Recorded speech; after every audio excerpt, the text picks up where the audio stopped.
نماز کے لیے آیا ہے کہ جب انسان نماز کے لیے مصلی عبادت پر کھڑا ہوتا ہے تو روایت کی یہ جملہ ہے کہ انسان جو ہے بندہ خدا جو ہوتا ہے خداوند کریم سے گفتگو کرتا ہے.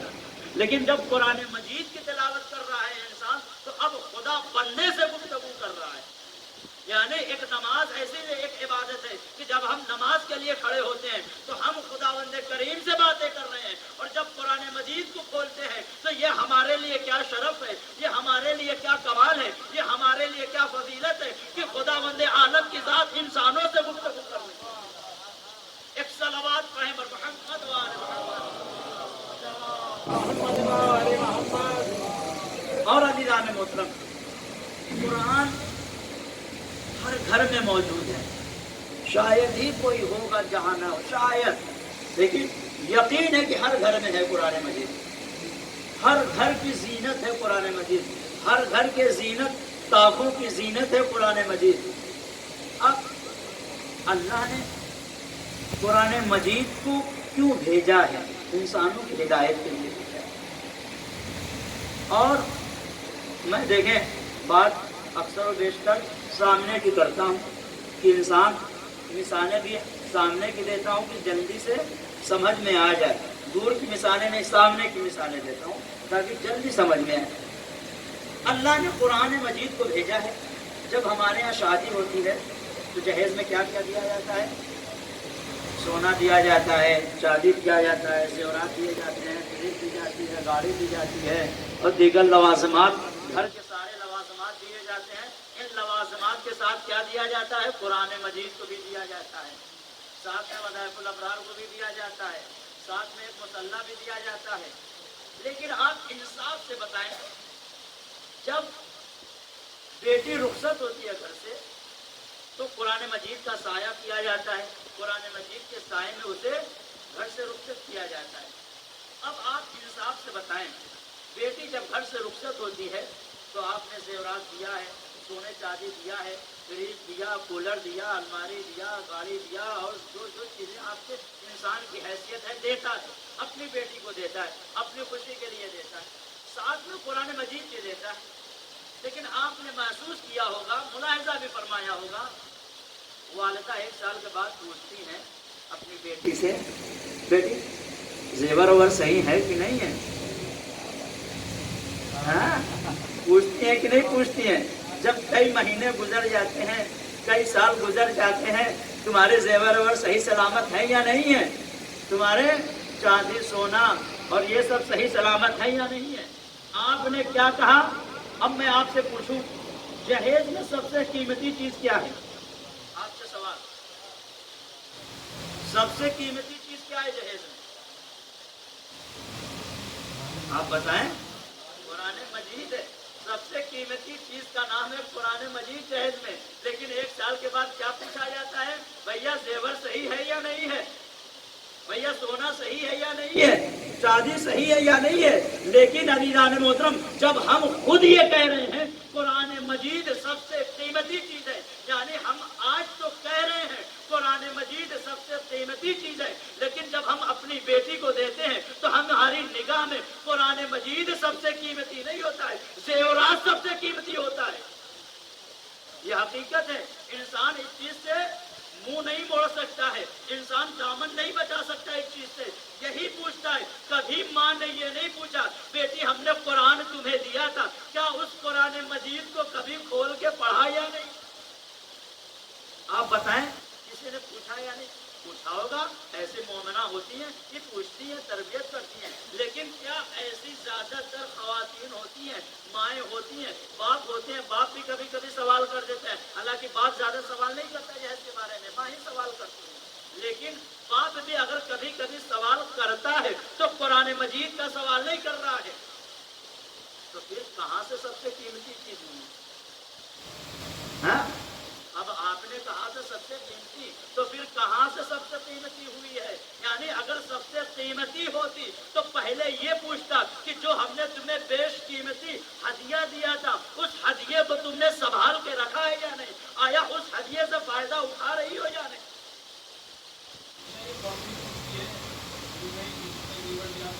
ہاں ہاں یہ قوم بھی سوال کرتی ہے، پوچھتی ہے بعد میں بھیا کیا ملا، لیکن قرآن مجید کے بارے میں کوئی سوال نہیں کرتا ہے کہ بھیا قرآن مجید ملا ہے تو ترجمہ والا ملا ہے یا بغیر ترجمے والا۔ کبھی کبھی ہم نے یہ دیکھا ہے کہ مولوی صاحب کا بھی ترجمہ چلا جاتا ہے، ہاں یعنی فرمان علی صاحب اور حافظ کفایت صاحب کا چھوڑ کے اشرف علی صاحب کا پہنچ جاتا ہے، یعنی اتنا شعور نہیں ہے دینے والوں کو کہ ہمیں ترجمہ بھی دے رہے ہیں تو مولا علی کا ترجمہ دے، نہ کہ کسی اور کا ترجمہ دے۔ ترجمہ دینا بھی ہے قرآن مجید کا تو وہ ترجمہ دے کہ جو مولا کائنات کی روایت سے ترجمہ ہوا ہے، کسی اور کی روایت سے ترجمہ ہوا ہو، ایسا قرآن کافی نہیں ہے۔